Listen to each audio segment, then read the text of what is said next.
Gut, dann freue ich mich sehr, dass Sie heute Abend alle da sind. Danke an Monika und an Sie alle, die da sind, weil es nämlich damit hier den ersten Vortrag ermöglicht auf Deutsch in Deutschland zu dem Thema. Es gab vorher schon mal ähnliche Vorträge in Irland, in Belgien und an der Sorbonne, aber heute Abend ist das erste Mal, wo wir in Deutschland über das Thema einen Vortrag hören können. Ich verstehe meine Arbeit ein gutes Stück als eine Arbeit im Prozess. Ich freue mich immer, wenn Leute heute Abend zuhören oder vielleicht weiterarbeiten und freue mich, wenn ich dann Stück für Stück Sachen aufarbeiten kann oder weiterarbeiten oder wenn andere daran weiterarbeiten können. Heute Abend möchte ich zum ersten Mal Beiträge von einem belgischen Kollegen, Sylvain Camilleri, und einem Kollegen aus dem Elsass, Eduard Mehl, einarbeiten, die zum Hering auch als Theologen beschreiben. Ich habe, damit Sie den Vortrag besser verfolgen können, ein Handout eingereicht mit den 4 Hauptpunkten des Vortrags, ein paar Daten und Zitate und noch ein paar Literaturangaben von Werken aus den letzten 10 Jahren. Vielleicht möchte sich der eine oder andere auf die Spurensuche begeben und wenn ja, würde ich mich darüber freuen. 21. März ist der Todestag meines sozusagen anglikanischen Vorvaters Thomas Cranmer. Er wurde damals von Katholiken auf Scheiterhaufen verbrannt. Hoffentlich heute Abend geht es für mich ein bisschen besser aus wie bei ihm damals. Jean Hering wurde geboren am 12. September 1890 in Ribeauville. Das ist ein kleines Dorf nordwestlich von Colmar. Er legt sein Abitur am protestantischen Gymnasium in Straßburg, dem sogenannten Stift, ab, studiert dann zunächst Philosophie und Theologie in Straßburg, dann in Heidelberg. 1909 geht er nach Göttingen, um dort bei Husserl Philosophie zu studieren. 1913 schließt er das ab, geht kurz nach Straßburg zurück, bereitet sich vor und legt dann 1914 sein Staatsexamen ab. Die Arbeit, die erst vor kurzem wiederentdeckt worden ist, in Archiven in Straßburg, behandelt die Lehre von a priori bei Lotze. Lotze war 1944 bis 1980 Professor für Philosophie in Göttingen, dann in Berlin.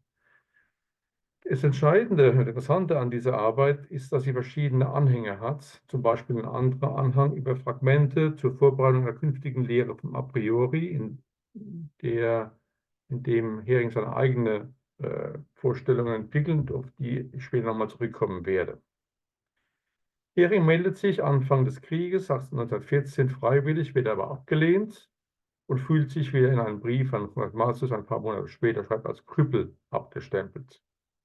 Wird aber dann doch noch zum sogenannten Landsturm eingezogen, ein Ersatzheer. Aber er ist so oft krank, dass sie ihn nach 3 Jahren nach Hause schicken und dann wird er dann im März 1917 Lehrer am Stift-Gymnasium, wo er Abitur abgelegt hat. Er steht genauso, damit komme ich zum ersten Punkt, wie Stein zwischen Husserl und Reinach. Unter den Schülern und Schülerinnen Husserls entzündet sich die Kritik am Meister, weil er seine Untersuchungen in eine bestimmte Richtung lenkt. Nämlich, er versucht, ab 1906 vor allem, die Struktur des rein transzendentalen Bewusstseins freizulegen. Dagegen stellen sich eigentlich die allermeisten seiner Schüler, die sich treffen, jede Woche in der sogenannten Philosophischen Gesellschaft Göttingen. Diese Gesellschaft, zu der auch Hering und Stein gehören, versteht Phänomenologie als eine allgemeine Philosophie der Wesenheiten, als Wesensphänomenologie. Für die Gruppe ist entscheidend Adolf Reinach, ein enger Schüler, enger Mitarbeiter von Husserl. Reinach betrachtet die Fokussierung auf die Bewusstseinsseite als Problem. Er konzentriert sich auf die Akte, die das Bewusstsein vornimmt und damit mit dem Sein der natürlichen Welt in Beziehung tritt. Adolf Reinach ist auch Orientierungspunkt für Jean Hering. Denn auch Jean Hering bemüht sich um eine möglichst wenig idealistische Version von Phänomenologie. Für ihn ist Phänomenologie keine inhaltlich geprägte Philosophie, sondern eine Methode, Phänomenologie ist für ihn eine Methode des Philosophierens, die sich mit Problemen befasst, die der Philosophie gegeben sind.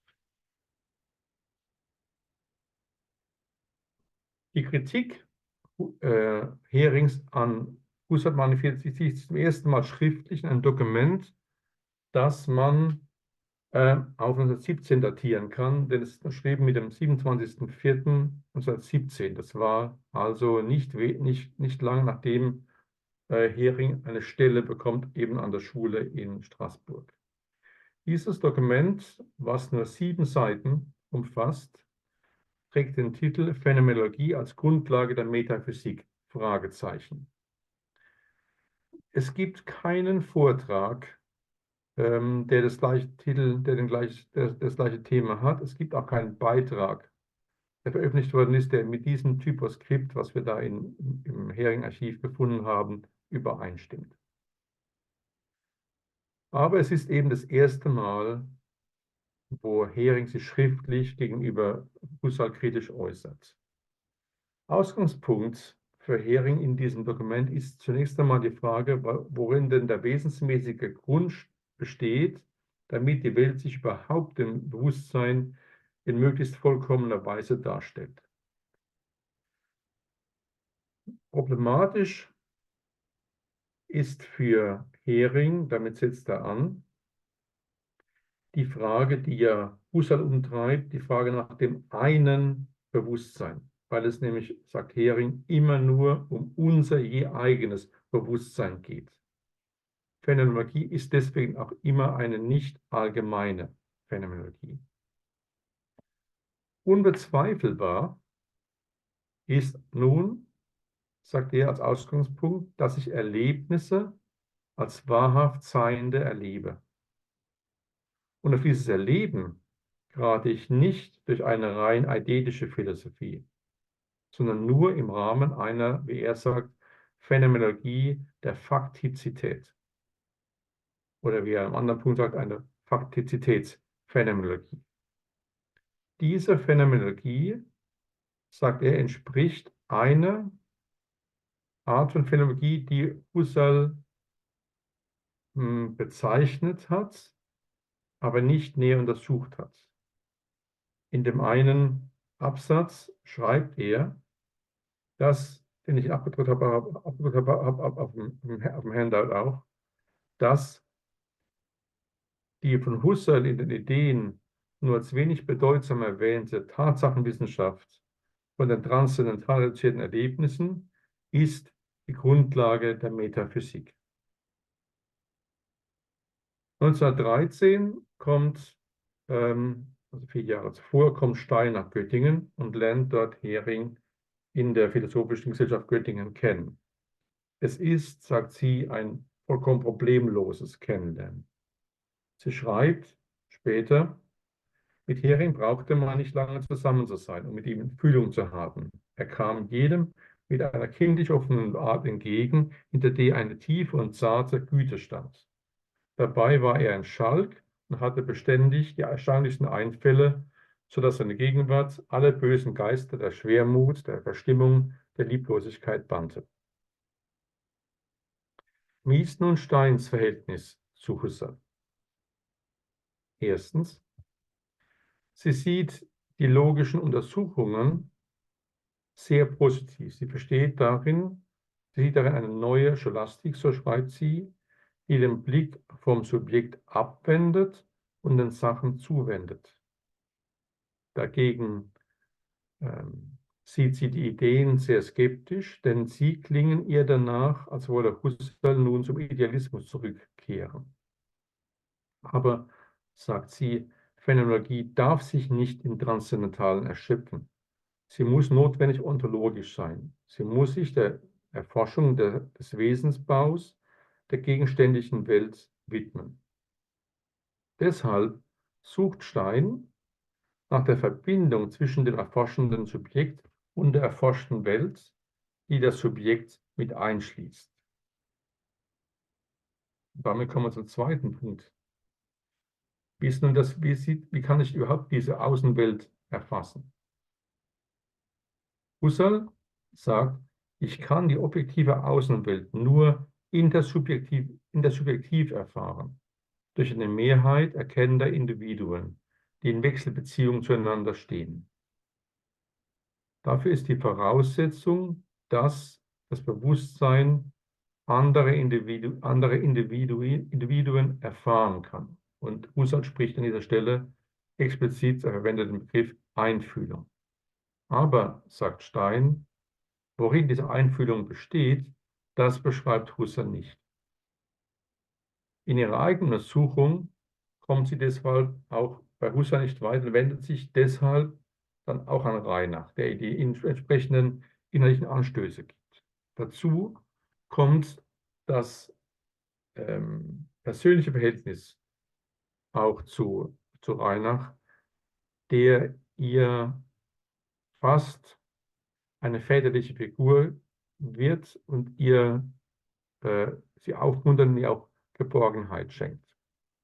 Von daher habe ich also bei Stein diese Skepsis, die intellektuell zu Husserl besteht, und die Zuwendung zu Reinach wird auch nochmal von der persönlichen Ebene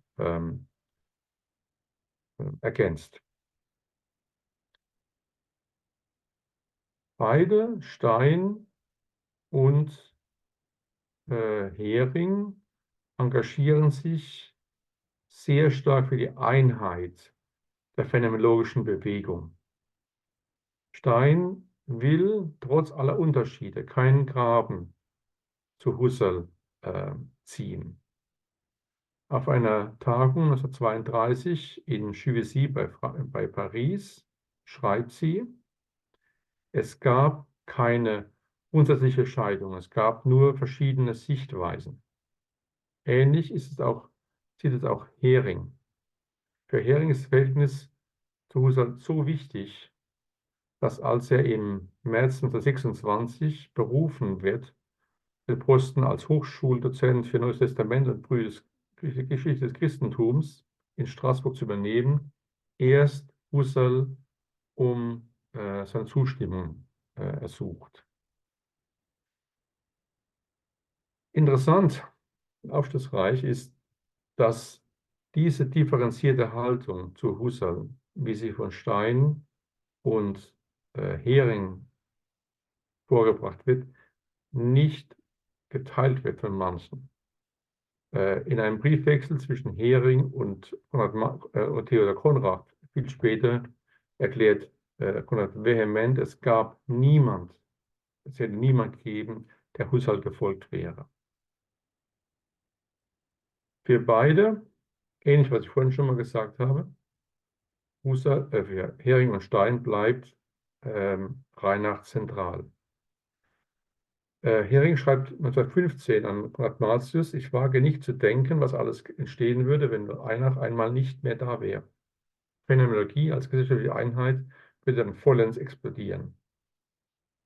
Als dann aber Reinach im November 1917 im Krieg tatsächlich stirbt, verfolgt Stein die Idee eines Gedenkbands. Es gibt intensive Diskussionen mit Hering und Konrad Martius, bis dann im Mai 1918 eine Einigung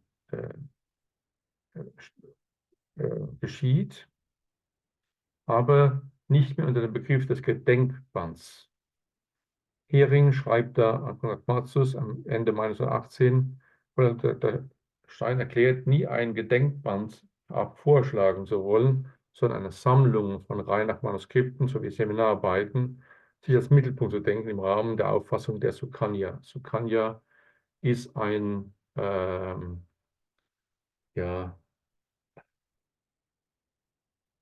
Name, den die Gruppe verwendet für Konrad Martius, ähnlich wie Lomasha, beides kommt aus der indischen Mythologie. Der Name ist, den die Gruppe intern für Hering verwendet. So, und aufgrund dieser Erklärung von Stein sagt nun ein bisschen weiter in dem Brief Hering, dass er nun feststellt, dass er mit der Einigung zwischen Sukanya, Konrad Martius, Stein und sich in dem Wesenpunkt erzielt ist. Es gab schon vor dem Krieg einen Plan von Reinach und Hering zum Aufbau eines Instituts. Einst wollten Reinach. Das schreibt der Hering ein Brieffragment. Wir haben nur eine Seite von dem Brief an Konrad Martius oder Konrad oder beide. Einst wollten Reinach und ich ein Institut oder Archiv gründen, wo jede phänomenologische Arbeit in einem Exemplar vertreten wäre. Und diese Zentrale hätte dann eine andere Nachricht gegeben. Es gibt sogar eine Idee von Hering, die Idee einer Stiftung. Die Verwaltung der Stiftung soll von einem Komitee übernommen werden, über die Zusammensetzung Frau Dr. Konrad zu entscheiden hat, schreibt er 1915 an Konrad Martius. Als dann tatsächlich finanzielle Unterstützung geschieht, nämlich von Winthrop Bell, dem Husserl auch dafür dankt, explizit, wird es nun möglich, wirklich ein Institut aufzubauen mit Archiv und Bibliothek in Bergzabern, was dann unter dem Begriff Phänomenologenheim beschrieben wird. Hering äußert in seinen Bemerkungen 1921, er schreibt, zwar sein Bedauern über die Zersplitterung der Bewegung, er hegt aber zugleich Hoffnung auf neue Übereinstimmungen. Er schreibt dort in diesem Artikel im Jahrbuch für Phänomenologie, wenn auch die phänomenologische Bewegung niemals in dem Bekenntnis zu bestimmten Lehrmeinungen dasjenige erblicken wird, was ihr Einheit und Kraft verleiht, so wird doch die Natur ihrer Arbeitsweise Übereinstimmung der Forscher in einer fortschreitenden Zahl von Punkten mit sich bringen.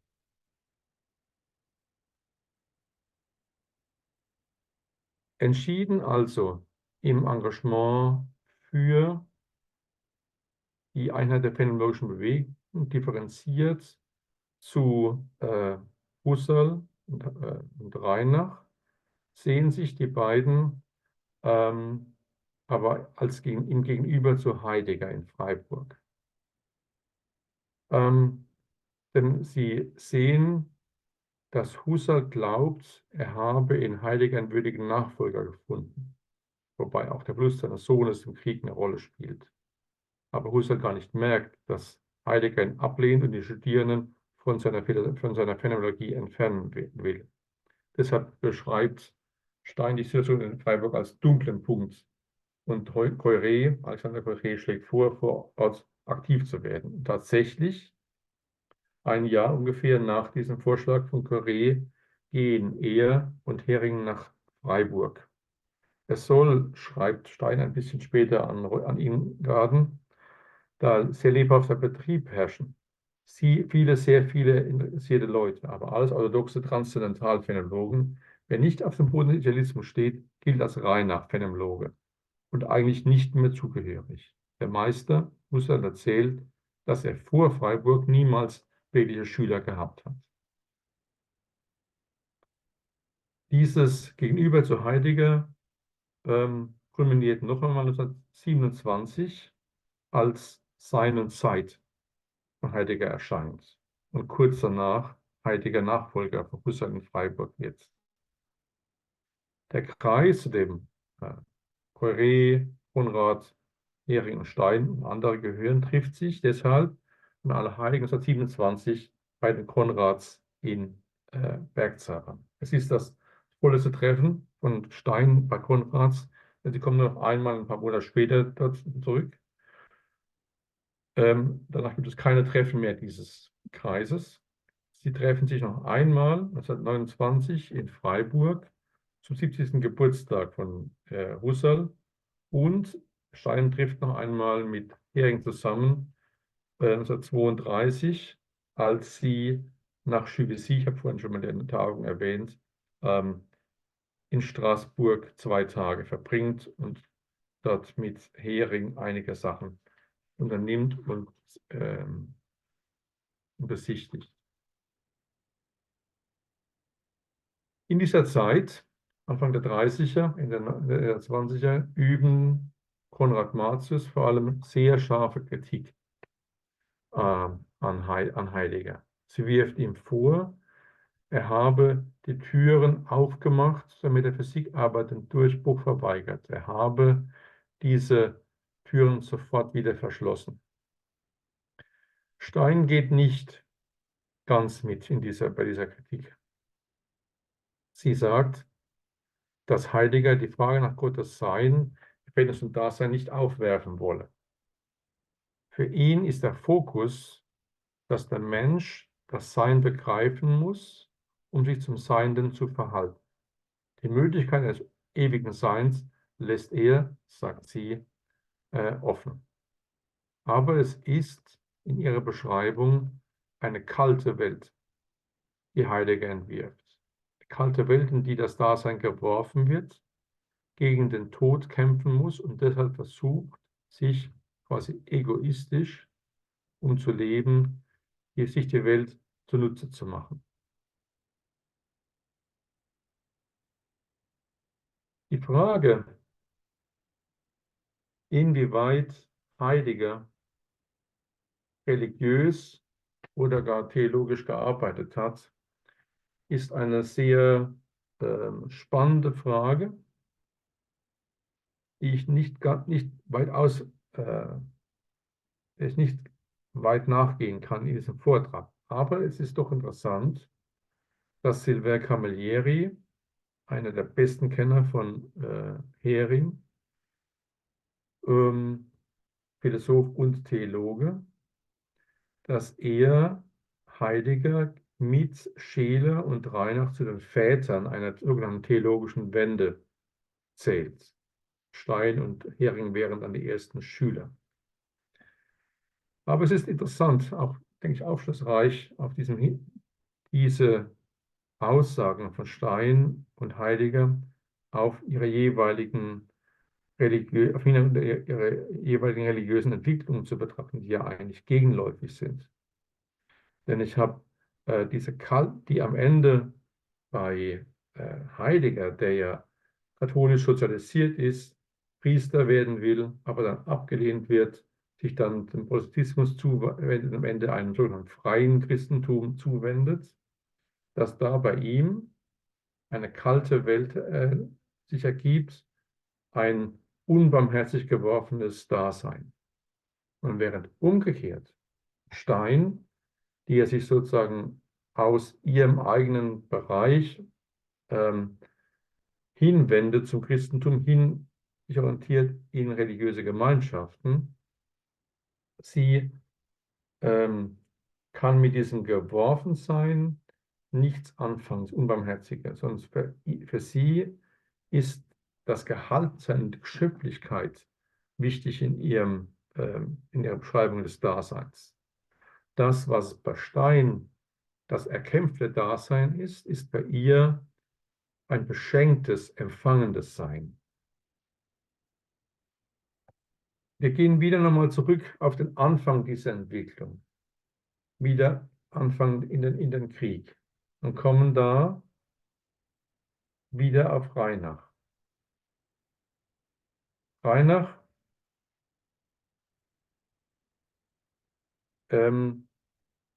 macht die Erfahrung im Krieg, er macht eigentlich dort seine entscheidenden religiösen Erfahrungen. Konrad Marzer schreibt ein bisschen später über ihn. Im Felde kam die große Erkenntnis Gottes über ihn. Es ist verständlich, dass er bis dahin mit unbedingter Ehrfurcht nach licher Scheuersphären geblickt hatte, ihre objektive Stellung irgendwo besitzen mussten, die ihm persönlich nicht zugänglich gewesen waren. Jetzt aber, das habe ich Ihnen abgedruckt, überströmte ihn Reinach dieses neue und nunmehr in ganz anderem Sinne absolute, mit solcher Fülle und Gewalt, dass sein Blick hier zunächst ausschließlich gebannt wurde. Wir sehen, dass für ihn das zentrale religiöse Erlebnis in dem Erlebnis und der Erkenntnis nunmehr restloser Geborgenheit bestand. Diese Erfahrung, Geborgenheit zu erleben, übernehmen auf der einen Seite Stein. In den Texten, die sie sichtet, um diesen Sammelband zu entwerfen, aber vor allem in der Begegnung mit Reinachs Witwe, Anne, wo Stein ganz überrascht spürt, wie das ist, wenn Menschen sich in Gott geborgen und gehalten fühlen. Und wir wissen alle, dass das ein ausschlaggebender Grund war, dass Stein sich ein paar Jahre danach tauchen zu lassen. Auch Hering greift diese Thematik des Erlebnisses auf. Dass Erlebnisse das Schlüsselphänomen darstellen, habe ich vorhin schon mal angedeutet in dem Text Phänomenologie als Grundlage der Metaphysik 1917. Hinzu kommt, dass Reinach bei der Rätselhaftigkeit des Seins anknüpft. Hier zeigen sich zwar Grenzen des Erkennungsvermögens, sie werden aber zugleich geweitet durch Akte der Ahnungen, die sich auf Verborgenes richten, auf den letzten Hintergrund der Welt, der zwar nicht durchschaubar, aber doch gerade im Gebet erlebbar werde. Ihm gegenüber könne der Mensch die eigene Abhängigkeit erleben, aber auch Geborgenheit, die in Dankbarkeit und Vertrauen mündeten. Erlebnisse sind und bleiben für Hering der Ausgangspunkt gerade in ihrer Rätselhaftigkeit. 1925, als er seine Arbeit Phänomenologie et Philosophie religieuse veröffentlicht, stellt er auf diese Arbeit ein Zitat von Adolf Reinach voraus, nämlich das Zitat, das ich abgedruckt habe: Vor allem den religiösen Erlebnissen ihren Sinn lassen, auch wenn er zu Rätseln führt. Gerade diese Rätsel sind vielleicht für die Erkenntnis von dem höchsten Werte. In dieser Arbeit beschreibt Hering, dass das Erlebnis dem Sein geschenkt wird. Und das Bewusstsein dieses Erlebnis annimmt, zunächst einmal vorurteilsfrei. Es ist einfach da und ich muss damit umgehen. Das ist was Reinach als Sachlichkeit beschreibt.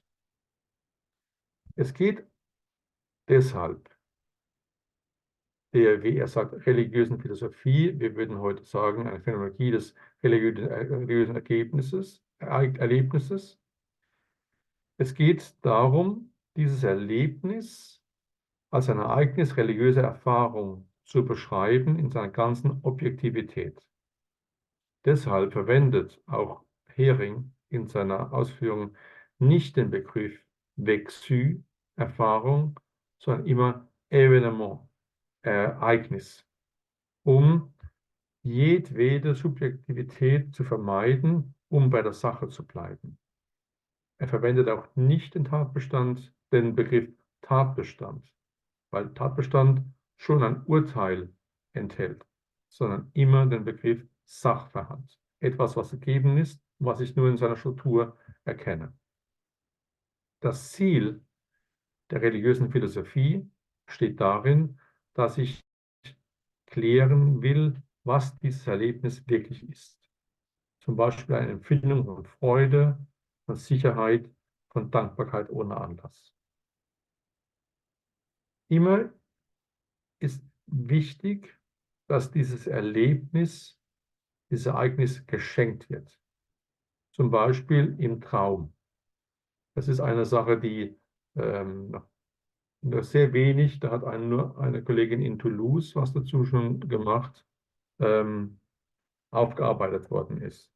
Dass der Traum bei Hering ein Weg ist, auf dem das Bewusstsein das religiöse Erlebnis macht, das Ereignis sozusagen geschenkt bekommt. Hering hat da, als er nach dem Krieg wieder in Straßburg weiterarbeiten kann, die Uni ist während des Krieges in Clermont-Ferrand, ein paar Arbeiten geschrieben zum Thema Bild, Idee und Traum, oder 1959 eine größere Arbeit, einige Themen über eine Phänomenologie des Traums. Der Philosoph der religiösen Philosophie geht es also um folgende Punkte. Es geht um einen höchstmöglichen Grad an Objektivität. Es geht darum, sich von Reduktionismen, Voreingenommenheiten jeglicher Art zu befreien. Ob sie positivistischer Art seien soziologischer, psychologischer, metaphysischer Voreingenommenheiten. Und dass diese Erfahrung als Ereignis verstanden wird, dass sie etwas Vorausgehendes konstituiert, weil der Glaube kein doktrinales Wissen ist, sondern immer ein Ereignis der Zuwendung, vor allem für die Demütigen, für die Leidenden und die Sünder. Wir sind mit der religiösen Philosophie im Bereich von Metaphysik, denn der Gegenstand, um den es geht, ist der Empirie unzugänglich, aber er ist tatsächlich existierend. Und er geht über den Begriff der Ontologie hinaus, weil diese sich mit dem Urteil begnügt, ob es überhaupt möglich ist oder nicht. Und das entscheidend Phänomenologische an der religiösen Philosophie von Hering ist, dass es darum geht, das Wesen und die Gesetze des Wesens zu ergründen. Ein Punkt, der auch nur wenig untersucht wurde, abgesehen von Silvio Camilleri, ist, dass auch die Exegese von Hering phänomenologisch geprägt ist. Auch hier geht es darum, dass der Exeget oder Exegetin sich von psychologischen und soziologischen Voreingenommenheiten distanzieren muss. Deshalb geht es auch nicht mehr darum, bei der Exegese, bei Hering, mühsam nach den Intentionen des Autors zu suchen, sondern es geht darum, die Sache, die Welt des Textes zu erklären. Man geht sozusagen von der Intentio Autoris über zur Intentio Operis als Untersuchungsgegenstand. Von einer, wie wir als Exegete sagen würden, von einer diachronen zu einer synchronen Betrachtungsweise. Die Wesensschau, mit der ich die Texte betrachte, sie führt uns zu den Sachverhalten. Es ist nichts, was im Betrachter liegt, sondern es geht um Eigenschaften, die dem Objekt inhärent sind. Er schreibt le caractère inhérent à l'objet, in der es sich dem Bewusstsein präsentiert oder gibt oder schenkt. Das, was ich erkenne, geht deshalb jedem Urteil voraus und erlaubt uns damit, logisch gesehen, den Zugang zum Bereich der elementaren Gegebenheiten oder der Geschenke, könnte man auch sagen, der Données. Wir kommen zur Sphäre, in der Sphäre der Données elementär. Gerade heute, am Festtag von Thomas Cranmer, wird es auch interessant, ist fast auch sehr bezeichnend, dass wir also das bei Hering, ähnlich wie bei den anderen Reformatoren, diese Erkenntnis, dass Gott sich uns gibt und wir da nichts machen können, sondern einfach das uns schenken lassen, sich verbindet bei ihm mit der Phänomenologie, insofern als die Wesensschau und die Begrifflichkeit des Sachverhalts da eine Rolle spielt. Wir kommen nochmal zurück zu einem Wesen, zu einem Bezug von Stein und Hering, den ich anhand eines Begriffes darstellen möchte, der den Hering prägt und der dann die Arbeiten von Stein durchzieht. Alles Bello gehört zu wenigen Forschern, die sich schon 90er, 80er, 90er Jahre mit Hering beschäftigt hat. Und sie schreibt,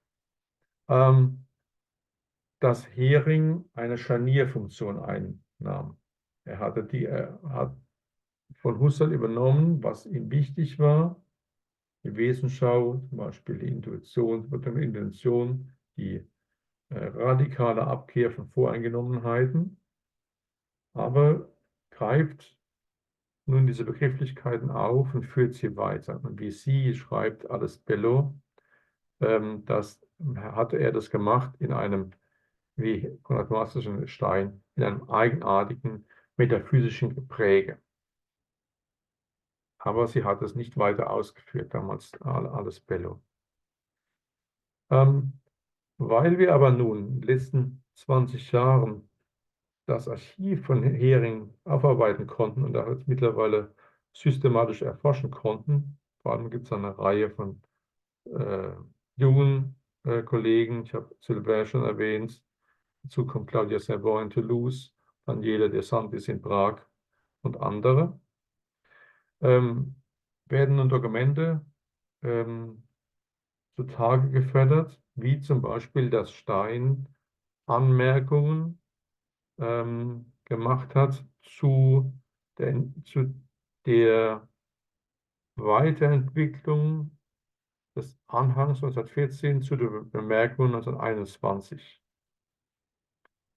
Sie war sehr vertraut, hatte Hand es aufgezeigt vor ein paar Jahren, mit diesem Anhang, den Hering damals geschrieben hat. Sie bezieht sich, wenn sie dann selber schreibt in ihrer Dissertationsarbeit, auf diesen Anhang und nicht auf das, was in Bemerkungen dann später steht. Den Hering kritisiert Husserl nicht nur für seine transzendentale Wende, sondern auch für seine Begrifflichkeiten und seinen Umgang damit. Als Bello urteilt, dass Husserl die Begriffe Wesen und Eidos unterschiedslos verwendet hat. Hans-Rainer Sepp sagt sogar, dass Husserl immer wieder ohne Differenzieren von Eidos, Idee oder Wesen geschrieben hat. Hering nun differenziert es aus, zunächst im Anhang, dann später bei den Bemerkungen. Für ihn ist das Wesen etwas, was die Seinsweise, das So-Sein eines Gegenstandes beschreibt. Für ihn bezeichnet Wesenheit als Eidos etwas an sich, zum Beispiel, dass ein Pferd an sich ein Pferd ist. Eine Idee habe dagegen an verschiedenen Bereichen des Seienden teil, weil es Ideen von Gegenständen, von Eidos und so weiter gibt, insofern als jedem Bereich Ideen entsprechen und diese selbst einen Bereich bestimmter Gegenstände bildeten. Für Hering, dann komme ich wieder aufs Handout zurück, hat jeder Gegenstand ein und nur ein Wesen, welches als sein Wesen die Fülle der ihn konstituierenden Eigenart ausmacht. Umgekehrt gilt, jedes Wesen ist seinem Sinn nach Wesen von etwas, und zwar Wesen von diesem und keinem anderen etwas.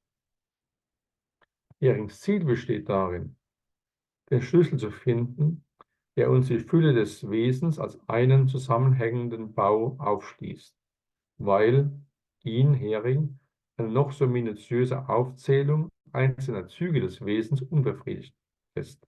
So schreibt er in den Bemerkungen: Es gilt, a priori verständlich zu machen, weshalb gerade diese Züge in dieser Verflechtung auftreten können und das Vorhandensein eines Teils von ihnen vorausgesetzt, als Ganzes verbunden auftreten mussten, nach geregelter innerer Zusammengehörigkeit. Diese Zusammenhörigkeit, diese Struktur in der Struktur, Hering nennt sie Wesenskern. Sie haben aber bestimmte verschiedene generative Momente, die das Wesen seiner Ganzheit fundieren. Diese können aber nicht im Sinne von Teilen oder Einzelvollzügen, also Nachreflexion, gewonnen werden, sondern in ihrer Verbundenheit erscheinen und in ihrem Zusammeneinander aufgehen. Der Wesenskern bezeichnet also das Gesamtso-Sein dieser generativen Momente, welche sich durch eine nicht mehr rückführbare Einheit auszeichnen und worauf die Einzüge zurückwiesen, sodass sie erfassen einen neuen Akt der Erkenntnis darstellen. Andreas Uwe Müller weist darauf hin, dass Stein sich im Manuskript von Potenz und Akt und 36 als in der Endfassung, als im endlichen ewiges Sein, darauf bezieht.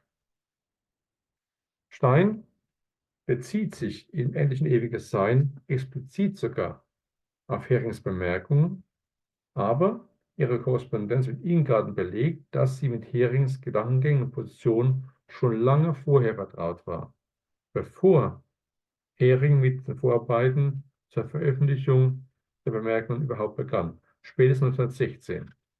Beispielsweise zeigt die Art und Weise, wie sie auf die Persönlichkeit Julius Caesars im Kontext ihrer Diskussion des Wesenskerns in der Einfühlungsarbeit Bezug nimmt, dass sie auf die Fragmente zurückgreifen.